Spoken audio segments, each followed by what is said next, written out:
আজ তাড়াতাড়ি করে চলে এসছো কেন ড্রয়িং ক্লাস থেকে? আজ আমাদের পিকনিকে যাওয়া হবে বলে। পিকনিকে তো রাত্রিবেলা যাবো। না না, এখনই যেতে হবে। জোর জবরদস্তি এখনই যেতে হবে? হ্যাঁ। না, তুমি ঝুটমুট বলে চলে এলে ড্রয়িং ক্লাস থেকে, এটা কি ঠিক? হ্যাঁ। আবার দাদা যখন আনতে গেছিলে কি বলছিলে? কি বলছিলে দাদাকে? কোন বলছিলাম?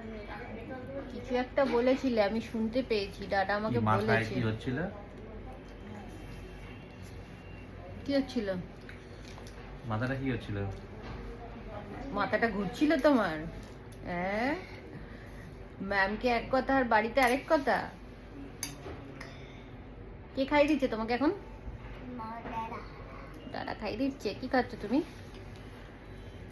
ম্যাগি। এটা ম্যাগি? চাউমিন।